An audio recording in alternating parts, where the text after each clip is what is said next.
go.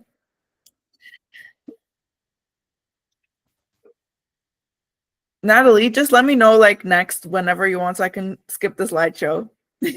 Oh, okay. Perfect. I'll let you know. All right. Can I start? Yeah, go for it. Okay. Hi, everyone. My name's Natalie. I'm going into D2 at Western University. And today I'm going to talk a little bit about the supplementary portion of my application and share my own experience with it, as well as some tips and tricks that I think can help make your application successful. You can switch the slide.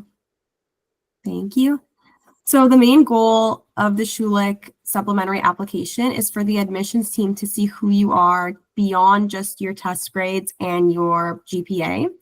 It's a place where you can share any strengths that are non-academic, for example, playing an instrument, playing a sport.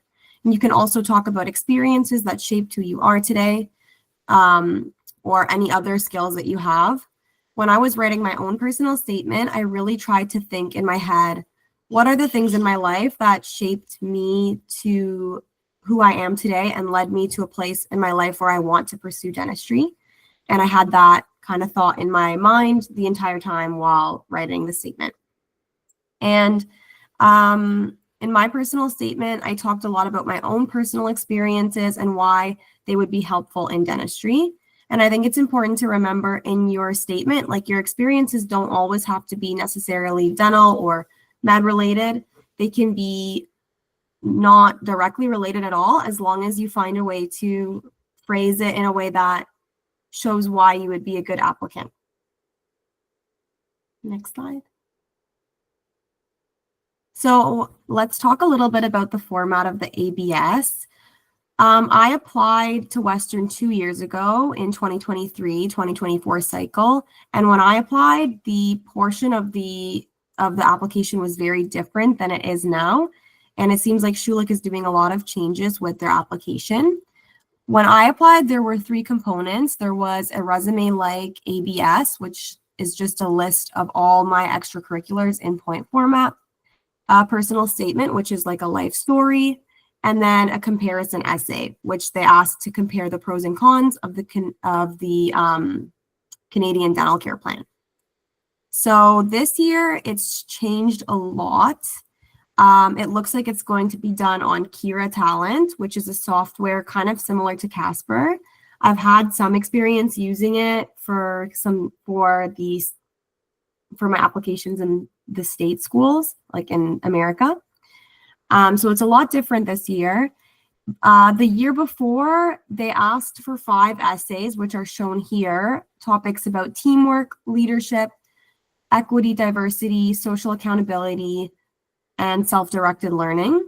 So even though we don't really know what they're going to ask you in Kira, it can be helpful to think about those 5 essay topics that they asked about last year and prepare for that instead. You can switch the slide. Okay, so what is Kira Talent? So Kira Talent is a platform that's similar to Casper, where they will ask you like video responses or typed responses. So it's important to make sure that you have a good internet connection when you're doing this, and a neutral outfit, neutral background. These are all like video etiquette things that we go over in Luminary sessions as well. And I believe Luminary also has like a mock Kira that we can do with you to help you like run through the software and figure it out. Okay, so now I'll do some key things to remember when you're writing your supplementaries. So one thing that I thought was helpful for mine was to choose experiences that are really true to you. So I chose things that I was passionate about or things that I've done for a long time. For example, when I was asked about communication skills, or when I wanted to share about my communication skills, instead of talking about dental shadowing, which I only did for a little bit of time, I would talk about like working at a pharmacy, because I did that for a lot longer and I had a lot more to talk about. So when you pick things that you're really passionate about or that you've done for a long time, it really shows in your writing, it shows in your speaking, and I think it can make you a unique applicant and it can make you stand out. And another key tip to include is to always explain how you achieved your skill set, not just what you did, but how it led you to where you are. So for example, instead of saying, I had really good communication when working at the pharmacy, you can give a little story about how you became really good at communication. So that brings me to the third point, which is storytelling is always a valuable tool in these supplementary applications. I wrote my personal statement as a story because I really think it put the reader in my situation and they could see how I behaved in the situation and what I really learned from it. Okay, so some tips and tricks I would say is to start as early as possible. And for UofT, you can start as early as possible. You could have started 2 months ago because they don't really change their essay questions. But for Schulich, unfortunately, because they're doing so many changes, it's hard to start early. And you can't really start early. But what you can do instead is making a list of all your personal experiences, all your extracurriculars, and writing down what you learned from each thing and focusing on like leadership, where you learned communication, where you made mistakes. And then this way, when it's time to write the personal statement, you can do it much faster because you've already been thinking about what to write in your head and you have these experiences ready to go. Another tip and trick is to get someone to proofread your work, like a parent or a friend, or even us mentors. There's also a great program at Schulich Dentistry called Access. And this is where you can get dental students to read your personal statements and help you interview prep. It's a really good program. I was on it last year and I highly recommend applying to have help from dental students. And the last tip and trick is you can always ask dental students for advice because we know how hard it is to write these statements and to go through this process, and we're always willing to help. So don't be afraid to reach out and just ask for help. Yep, that's all I have. So now I'm going to pass it on to Sarira to talk about the UofT personal statement. So hi everyone, my name is Sarira and I'm going into my first year at dental school at the University of Toronto. And I just wanted to take some time today to talk about the supplementary application that is additional to the personal statement, because I myself kind of struggled with coming up with a topic to write about. And I just wanted to share some experiences and tips and tricks that I had. Next. Thank you. So the supplementary question asks for you to outline what you would consider to be your greatest accomplishment and the reasons you've chosen to highlight it. And for me, myself, I thought that this was very broad and it was kind of hard for me to narrow everything down into one big thing that I've done for me to highlight. But I think as long as you have an experience that is unique to you and meant a lot to you, it would leave a very good impression and make you stand out from other applicants. So people usually write about a lot of different things. So for example, one of my friends wrote about how they talked to their sibling and taught them how to play the piano, but I also wrote about my own immigration process.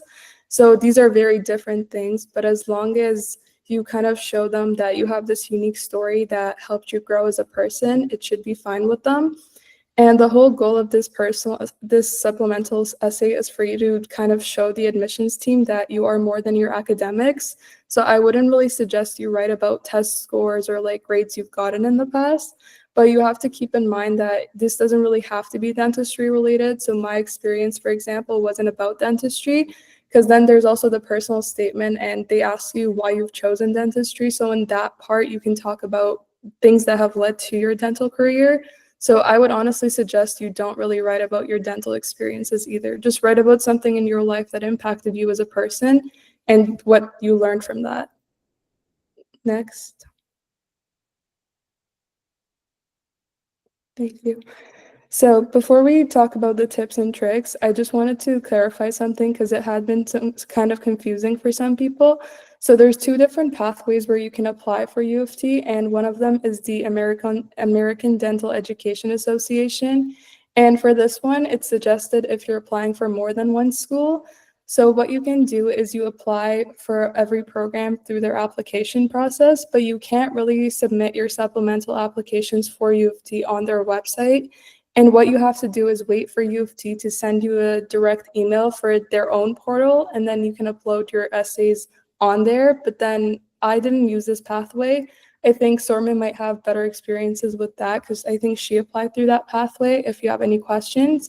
But I applied through the University of Toronto Dental Application Service directly, and it was a much easier process if you're just applying to U of T because basically as you're submitting your application, you also have space to upload your PDFs for your personal statement and also your biggest accomplishment essay.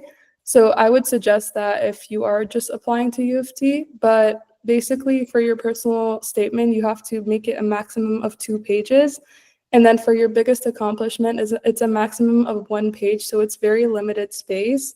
But there are no formatting requirements. So what I did was I just made it single spaced, and I also wrote it in 12-point font Times New Roman. But you can change this as you see fit, as long as it's readable for them. It should be fine. Next. So now I'm going to go over the guideline that I used when I wrote my biggest accomplishment essay, but you guys can find a different outline as well that could definitely work. But first, I tried to go over something that was very meaningful to me and showed personal growth in my personality. And it might be very hard because this was the hardest step for me. But you can also ask people around you to help you and talk to you about what they think your personal biggest accomplishment could be, because I also asked my parents and they thought that my immigration had a very big impact on my personality. So that's why I also chose that. So you can definitely ask around and see what other people think you have accomplished that it might make you stand out in your application. But some examples could be leading a community outreach program, and that doesn't really have to be about dentistry. This could also be something maybe in the medical field that you have done, or other things that you have done with like arts and crafts, for example, for an elderly community, and it should be perfectly fine for them. And another example you can use is you overcoming a personal obstacle. So for example, this for me was my immigration process. And you guys can definitely talk about many different challenges you faced. One of my friends talked about going through a surgery and how that impacted them and them wanting to kind of pursue a dental career. So as long as you make it unique to you and make yourself stand out compared to the 600 other applicants, I think it'd be a great example. Next. So after you came up with an experience, you guys should definitely try to write a 2 to 3 sentence introduction. And I know the space is very limited, but it's always great to have an introduction and conclusion within your 1-page essay. So for example, you can talk about the experience and how that challenged your values such as family or honesty or sense of community. And then afterwards, you would move into the few paragraphs that you would be writing after, and it would just flow a lot nicer than just starting off with your experience. Next. So now that you did your introduction, you can write 2 to 3 short paragraphs to try and explain the challenge you were facing. So that's going to set the whole situation for your whole essay. And if it wasn't even a challenge, you guys can talk about the context of where your biggest accomplishment took place, plus how it impacted you as a person. And you should really try to focus on your whole thought process, actions you took, what emotions you were feeling at the time, and results that kind of highlighted some important qualities that may relate to your career in the future as a dentist. So for example, for me, I talked about the personal isolation I was feeling when I immigrated, and I talked about how I joined different clubs and different communities to be able to become a better communicator. And this really is good for my dental career as well, because you need to communicate with a lot of people within the dental office. And not even just that, even with our med applicants, they can also learn communication with people within the hospital or clinic. Next. So in the last step, you guys can write your conclusion.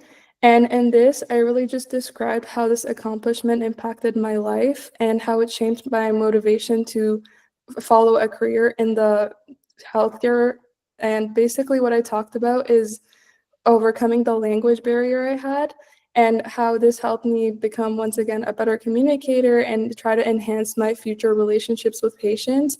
because something for UofT is that they really value patient care, and I heard that a lot from different students, and that's something they included within their application.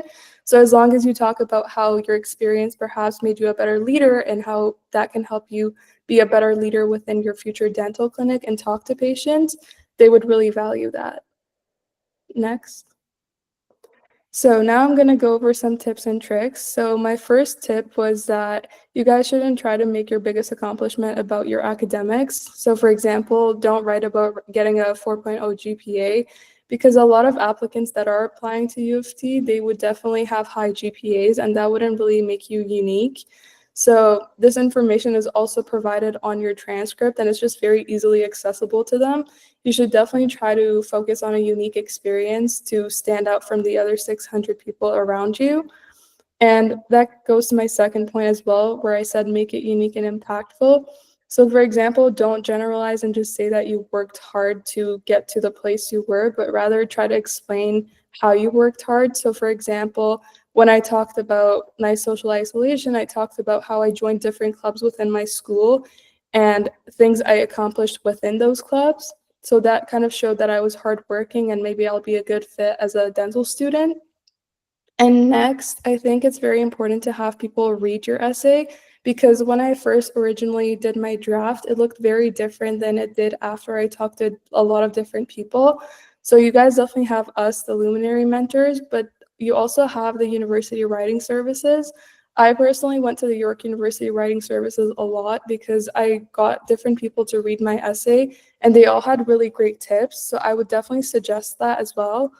And also, if your friends or family members are able to read your essay, that would be great because they might be able to catch some grammar mistakes or suggest new vocabulary for you to use within your essay.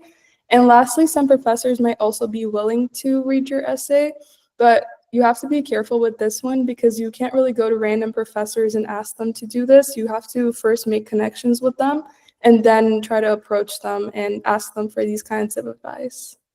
Next. Okay, now that I talked about my tips and tricks, I'm gonna talk about my own supplemental essay and details I tried to include within it. But you guys should definitely try to come up with your own experiences as well, because if there's a lot of repetition in these essays, then it wouldn't really stand out to them anymore. So for the introduction, I talked about how I grew up in Iran and I had a great sense of community within Iran because I had a lot of close friends and family. But then I also discussed how I got accepted into this top middle school in the main city that I lived in, which kind of highlighted my academics on the side. So I didn't really make it the main point of my essay, but I also still tried to integrate that in there. And then I talked about how my parents decided to immigrate to Canada and how I would consider that my biggest challenge that I've faced and how it relates to my biggest accomplishment. So I just kind of set the context in 2 to 3 sentences before beginning my own essay. Next.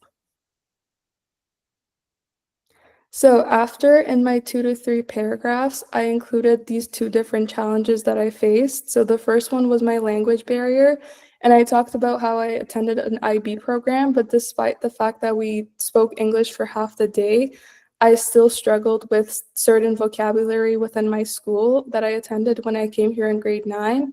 And then I also discussed how I started volunteering at different school events and day camps to try to improve my English.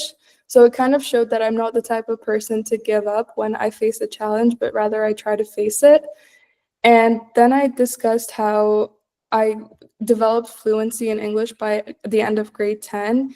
And I tried to use this to my advantage and help other people that were new to Canada.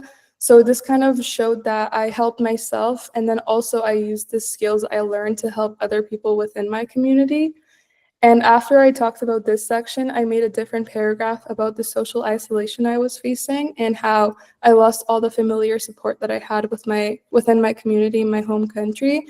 So then I talked about the extracurricular activities I did in school, such as the basketball team in HOSA, which was this healthcare profession club, and I competed in dental sciences. And I used this as an opportunity to show them that even within my high school, I was interested in pursuing dentistry. And as you can see, always have to try your best to integrate extracurricular activities within your essays, but then also try to make sure you don't really deviate from the main point of the essay. So I didn't really talk about these things a lot. I just kind of included 1 or 2 sentences to show them that I've been doing things outside of studying. Next.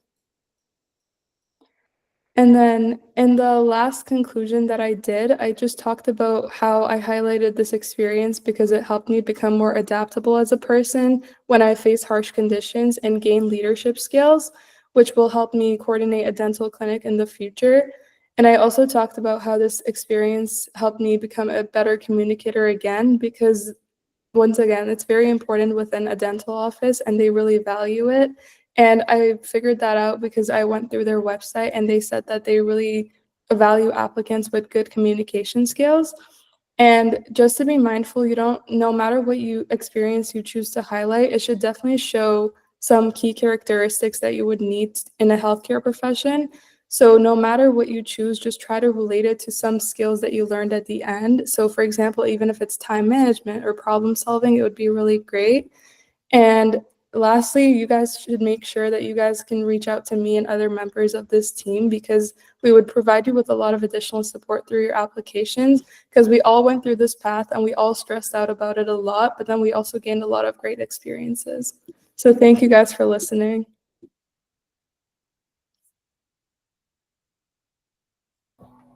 Thank you so much, Sarira and Natalie. That was awesome. I personally learned so much about the application, like the supplemental application process, because like personally, I was one of those students that Natalie said, like I was very late in writing my Western applications, and honestly, don't underestimate those questions. They do take you a long time to answer, and I think that it's worth it to still like take a look at the topics that Natalie discussed and have those in mind in general, because those are themes that come up in a lot of supplemental interview questions, as well as like supplemental essay questions, and then also they get repeated in interview questions.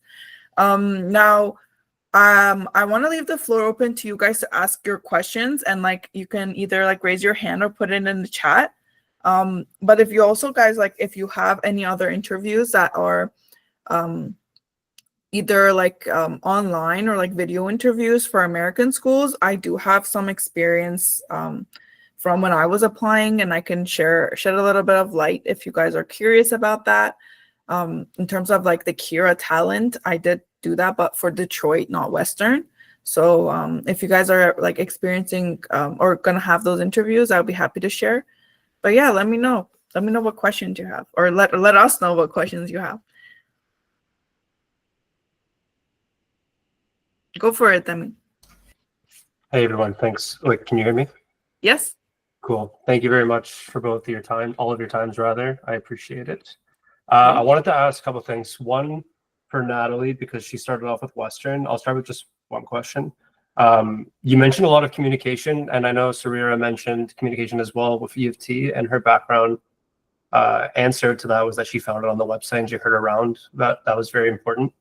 You mentioned a lot of it for Western. Is that something like specific to Kira? Is that something that you just used as an overarching question that was like often posed? Like, I'm not sure why that was so important. Can you tell me about that? You're on mute. You're muted. Sorry. That's okay. I think communication in dentistry is just a super important thing. And I think every school would definitely look for it. Like even in the States interviews, every single school in the interviews ask me about communication, because you're working with patients, you have to explain things, you have to not convince them to do treatment, but explain why they need treatment, explain which type of treatment they need. And it's a really big thing, in my opinion. And it's definitely something that they like in their essays.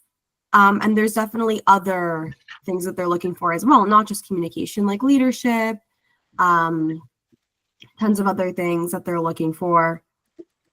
Like I mentioned in the essays, equity, diversity. Communication is just something that I think was my strong suit, like as an applicant, because I've done so much work in the community, like teaching kids, like working with people in the pharmacy. So that's why I talked about it a lot in mine. That makes sense. Thanks. I don't know if someone else had a question. I'll wait for the next one. I mean, I just might give a little comment about that too, because I've heard generally from like students that apply to Western that Western does really highly regard good communication skills, and one of the sections of that they actually look they respect more of the grade of that. So like usually for the reading comprehension, if you have a better score, usually Western likes your application better. I don't know if that's mostly skepticism, but like I have seen mostly students that had a better PAT get accepted in Western. And Natalie, correct me if I'm wrong, but you guys also have to do a Casper, right? Western, yeah, Western has a Casper for sure.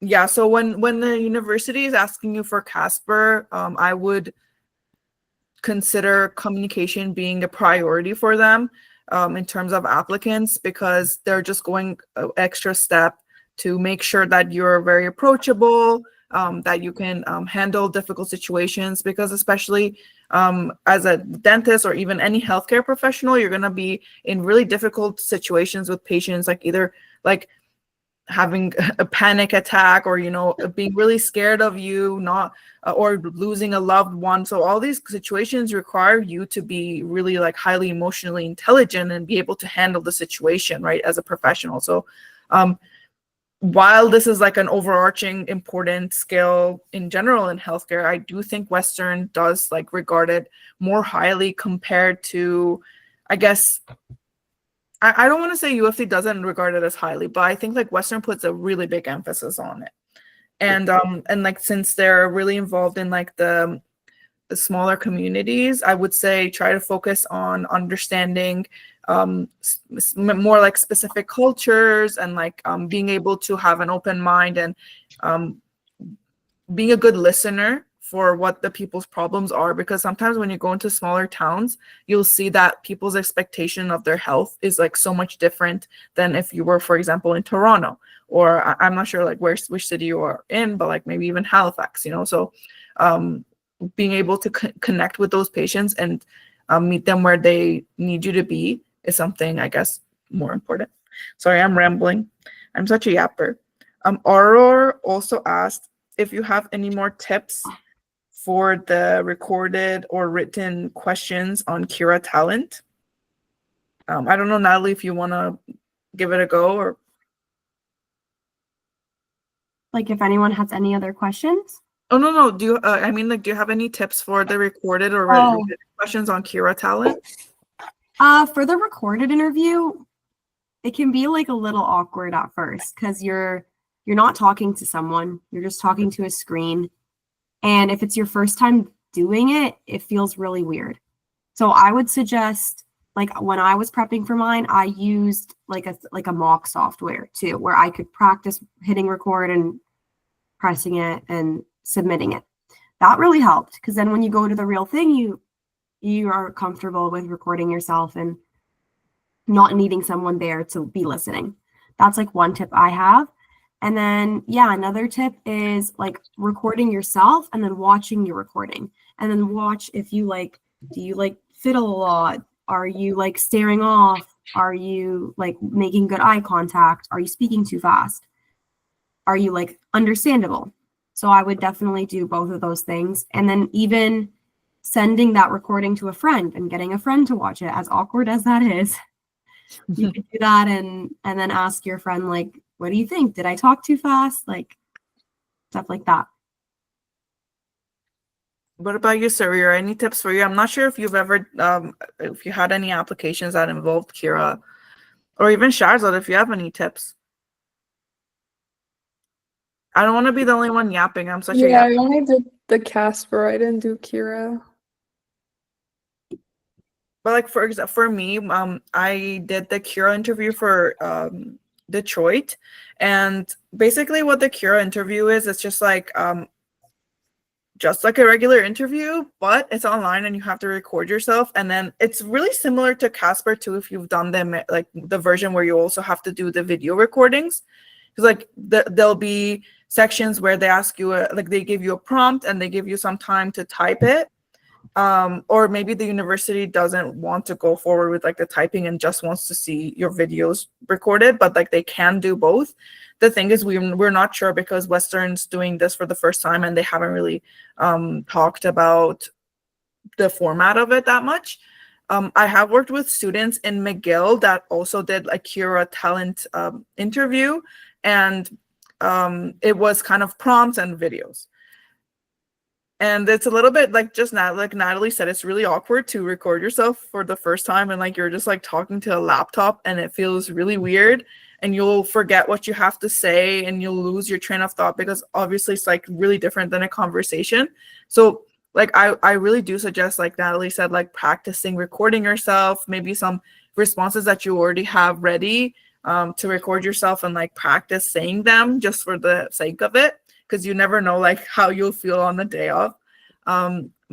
I really made a mistake, a boo-boo, when I did my Detroit one, because I just went to like a random room at York University and I was like, hey, no one's gonna come here. No one was gonna come here. And that was the day that everyone decided to have a big rave party in that room that no one goes to in the life science building. Not literally a rave, but like it was just so loud and it was just kind of unfortunate that I didn't plan for it, right? So try to get a room booked like in the library somewhere with a stable internet connection so you don't have to like go through all this headache as like it's connecting or whatever.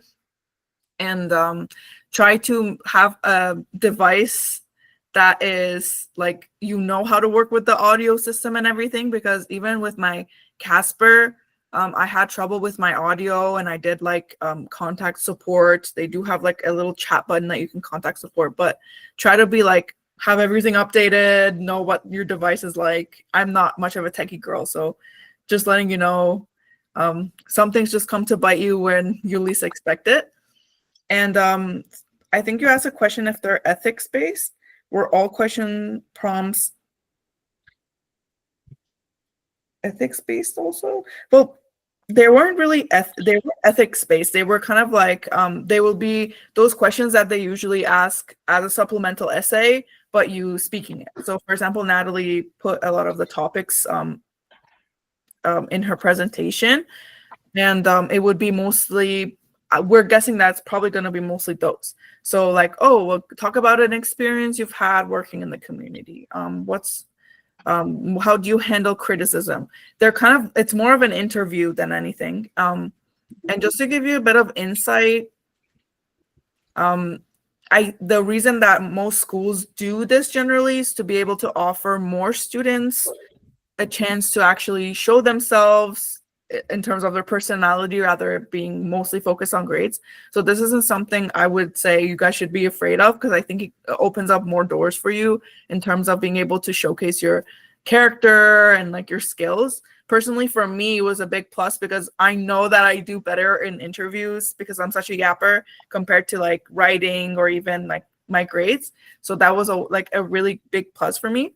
And just to let you guys know, if you're feeling nervous about this whole process, I have worked with students that apply to McGill with their Kira interview. And what we do is like, it's actually much cheaper than any other interview session. And it really sets you up for your interviews as well. But I would send you 10 questions that are just kind of like practice questions that are kind of similar or like a good representation of what you might be asked. And you kind of like go through it one page at a time. So I'm like hoping like you guys won't look at it before. So it's like surprise, like you've never seen these questions before. Then you start recording yourself on your laptop, start answering the questions either on video or in the document. You can type it out, like depending on like how you would like it formatted. But it's really personalized to you, like which university you're applying to, what kind of format you think you're going to struggle with. And then you would upload it on YouTube or email me the document, and I'll go through it. Or not just me, any of the other mentors that you request can go through it and give you tips in terms of like how your answer was. And even if you'd like after that, those tips that you get, and like you can work on your questions again, and then we can have like a live mock interview, which I found works best for people, because when it's live, I can like cut you off and then criticize like how you format it, or especially for those students that are like their responses are in very much basic, or I mean like they're not like super detailed, so they get on a live session and we can like work on their responses, work on their body language, and all those good stuff. And yeah, but that kind of Cura interview is kind of moving into interviews. And just to let you guys know, we are planning on having similar sessions, but for interview prep, based on all the presentations that I did last year. And I've been personally helping a lot of students in terms of interviews and trying to get more and more recruited from specific universities, so you guys can have those like the best insight, you know, from the people that actually are accepted there. Yeah, but let us know if you guys have any more questions, or if everything makes sense with the Cura. So is Cura just like a portal that you like are given once you're, I guess, submitted your application? First time I'm hearing this, to be honest. Okay, so basically what happens is that for example, we're not sure what's going to happen with Western. I don't know if Natalie asked, or I don't know if there's any new insight, but usually what happens is you apply, they'll review your grades, and they'll give I think about 86%, like McGill, for example, they give 86% of applicants a chance to do a Cura talent interview. And so after they review your application, maybe like a couple months after, they send you like a kind of register for Cura talent, and then you make an account. You do like a little bit of like an onboarding thing, just like to see how the system works. It's like a practice session. And then they'll tell you like on this date at this time, you need to log on and do your interview. Okay, so it's for interviews and not for the application process, like the ABS and all that for Western using Cura. That's all before you do all that before the Cura. That's the thing. Western has made their ABS section into a Cura. Oh, I see. Okay. You know what I mean? So like technically it is the same kind of system that like they're going to be asking those questions, and you're going to need to format it similar to how you would write an essay. Instead, you're presenting it, you're speaking it. Okay, so it's unlikely, well, you're not sure if it's going to be written or video, but how different of a, like, I guess the ABS, maybe this is a question for Natalie, in the past, what did you think if you did apply to the US? How different was that typical? What motivates you to be working in a career in oral health as the general personal statement question? How different is that to what you experienced in your ABS? So how different is like the states versus like? Not so much the states, it's just I'm curious, like if it's a double up, like can I use the same response as my kind of, if it's like something that, do I need to curate it more for Western? Is it something that's more specific, or it's more general? I found that it's pretty like you definitely have to make changes. But when I started writing my personal statement, like I spoke a little bit about this before, I started the states, like for the American schools, I started in September. And I was able to use a lot of what I wrote for the state schools in my Western and my UofT. It all kind of overlaps because it's all about you. It's all about why you want to be a dentist, or like what makes you a good dentist, what skills you have. So it's definitely very transferable. And that's why I said, like, even though you can't really start doing your personal statement now for Western, you easily can start making those lists with like I had a huge list of every single experience I did, and then every experience I did, what I learned from it, and stories from every experience. Like pharmacy had a story about a patient coming in. Pharmacy had a story about a missing prescription, like a mistake I made here. And then I would do it for every experience I have, so that when I was writing these personal statements, I would just think, oh, okay, they want me to talk about this. This is a good experience. Let me write this here. And this also will help you for your interview prep as well when they ask you on the spot, because now you have to do it on the spot. You can quickly come up with it. Yeah, no, that makes sense. I feel like I'm going to hog, but if the other person in the chat wants to ask a question, I'll ask once they're okay with it. Well, the floor is open, guys. You ask away. Don't worry. Don't be shy. Sure. So In the personal statement, there's I've noticed, at least, so I've read up on it, it's good to talk about a negative or like a struggle that you've adhered or improved on in the past. And for me personally, I'll just speak personally, I completed my academics years ago in engineering and then decided to go back to school. So that's something I talk about in my personal statement. And while it's not a particular grade or something of the like, how much should you talk about a negative? I'll put in air quotes, because you don't want to overly talk about a negative, but you do want to talk about how you persevered and overcame something. So for me, it's that I went back to school and ended up pursuing dentistry, or with the intention to pursue dentistry. So that's like something I talk about a lot. And I'm trying to curate my personal statement in such a way where I'm answering the question, what motivated me, but also kind of looping in my past, because I want to get the full picture. And I guess my question, just to recap, is can you answer the question, what motivated you to pursue a career in oral health, with almost like a CV response, like where it's like a cover letter, or is it more just answer the question, what motivated you, and keep it simple that way? You can definitely answer it like a CV. Like the way I answered it was I answered it like a story. So I started with like almost from high school, why I got into the sciences, and then like what led me to realize that I like working with my hands and that I like working with people. And if there are negative things that you think, I think there's a difference between something that's like negative and like a red flag. You don't want to have any red flags in your personal statement, but it's hard to tell you if it's a red flag without like knowing for sure. Yeah, no, that makes sense.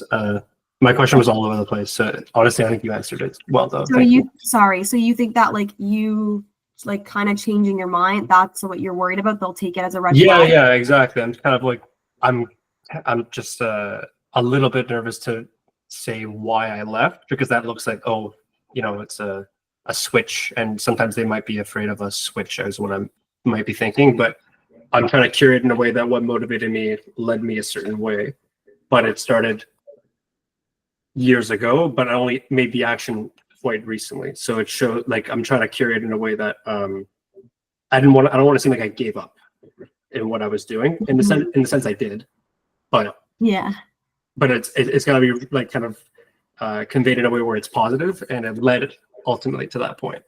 I think if in the end it is a positive thing and it's something you like learned about, it could be positive. And I don't think that they would penalize you for, like, people are allowed to switch out of things and Of course have mistakes and have errors and change their mind. So I don't think that that's necessarily a red flag. I think like certain red flags in your statement would be like focusing on like the financial aspects of dentistry, or like very like red flaggy like things. So I don't think that that is a red flag. Do you agree, Sormay and Sarira?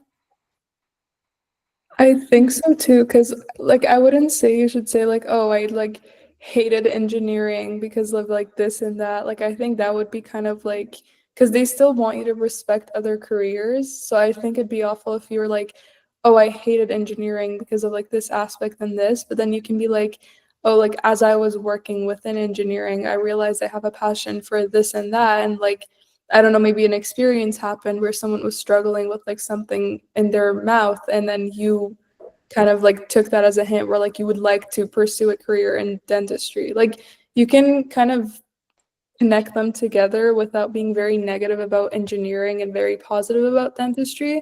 So if you're writing negative things about engineering, I would say maybe switch those out, but it's definitely fine for you to talk about your past and like what you did in engineering and how now you want to pursue a career in dentistry.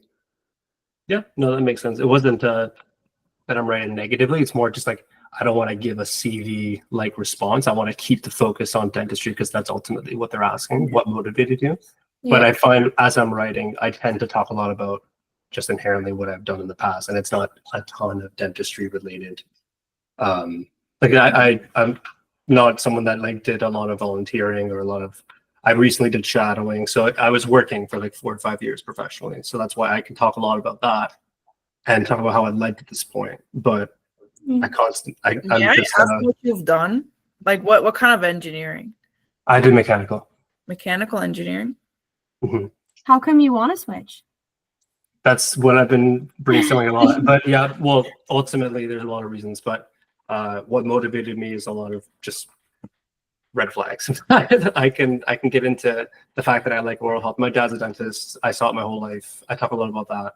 And he's got, a great practice that he takes passion in. And I was on a different path. I ended up always hinting at returning, but I finally pulled the trigger. So what motivated me in the end is lifestyle, working with my hands, and being able to help people. But a lot of those things are cliche, I find, especially the last one. But how do you find that you cannot help people with mechanical engineering? now that you can, it's more indirect. So it's that you're not making a direct impact. You are inherently, because you're helping society. That's what we were taught as engineers. You're like helping all of society. But I like to use my hands, and I like to help people directly in that sense. And I have the inclination to work with my, like to make a client relation. And I've always been involved in either sales or client building relationships, and of that work in engineering, and not so much just the technical aspect. So I'm trying to curate it in a way where I'm good face to face with a patient, and I think I can deal with the surgery itself. And I see what you're saying. Yeah. And like, don't think that you're alone in this, because first of all, I would like to say that we have a classmate. He was a policeman like before. I don't know much about his journey, but it's not uncommon for people to switch up careers like that. I would be curious. Maybe I'll ask him for his personal statement to see what he talked about and how he managed that. Because like, I know it's a little bit different when you worked and then now you're switching compared to what I'm about to say right now. But like, everybody that's coming into dental school has had to make the decision of like, why not every other career? So it's not just you, right? So don't feel like, oh my God, everyone knows I've worked 4 years like this. Like, literally people can be your age and just keep applying to dental school. Like, it's not like, I think you're just looking at it from a different lens, right? So I just wanted to reassure you that like, personally, like my dad was a pharmacist, and I always sneak this in to my interviews so that they ask me, why didn't you go to pharmacy then? And it was because I feel like, from what I'm understanding, it was a similar reason as you, as in like, you get to help people, but you don't have so much like direct responsibility and impact on their life. And I wanted to be the more responsible person that makes those bigger decisions.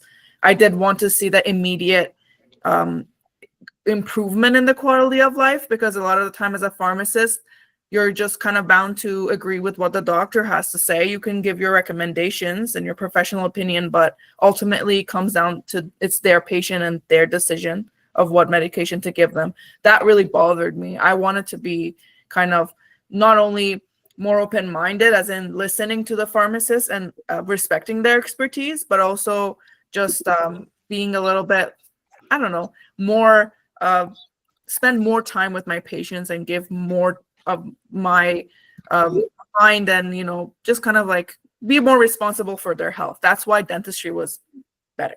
And also, like, for example, one other thing is like, dentistry is a lot more intimate than any other field of healthcare. You're literally in someone's mouth.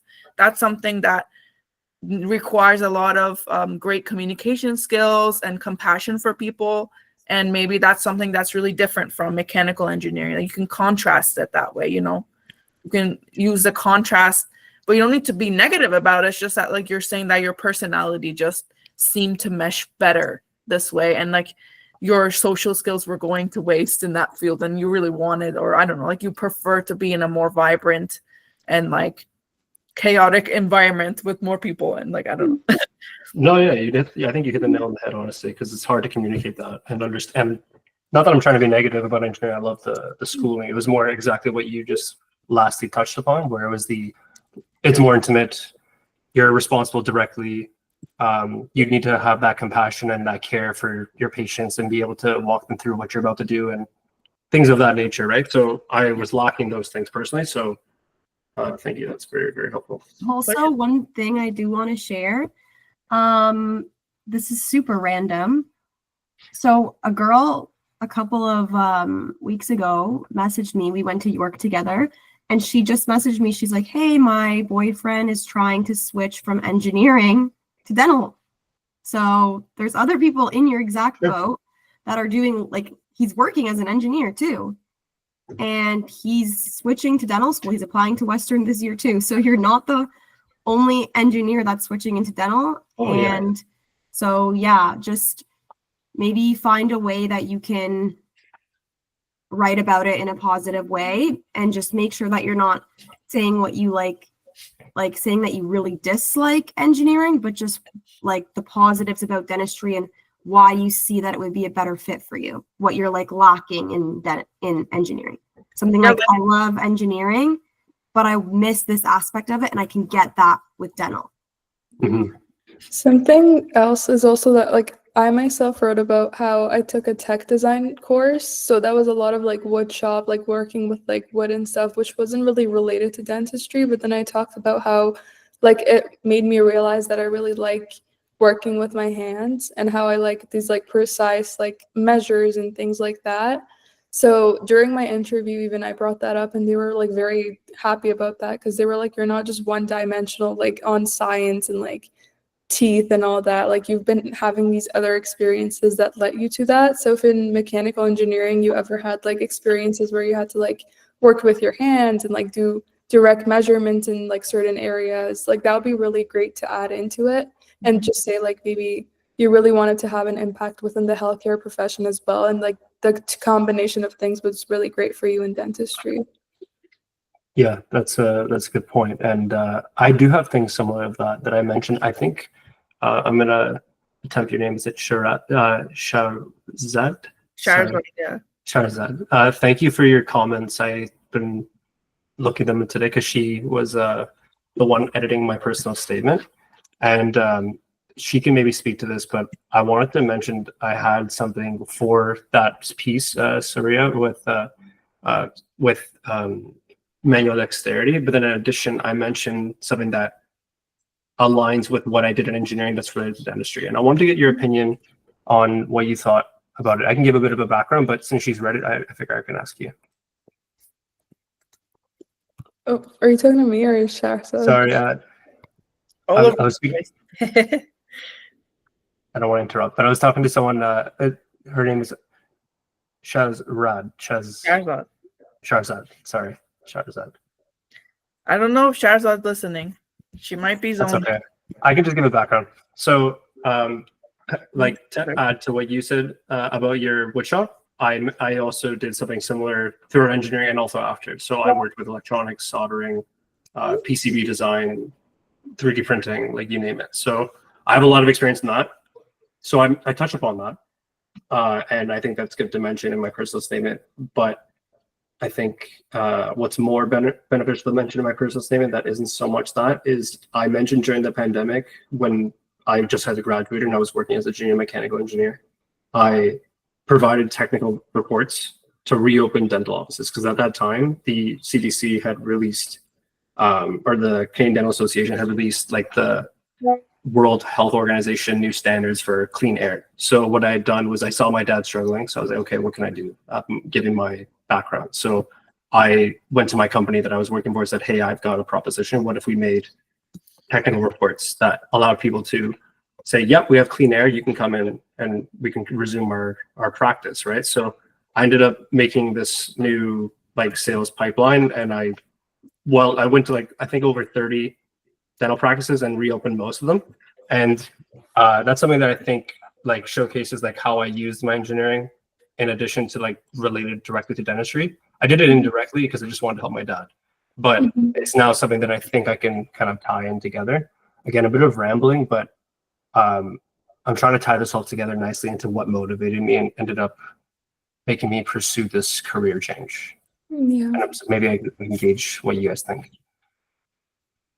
I think those are both really good experiences that like you could include in there. I don't think you have to just include one of them. You can definitely include both as long as it flows nicely, because it's not like one reason led you to switch from one degree to the other. It's like it could be multiple different things. So I think those were both really great experiences because it's going to make you stand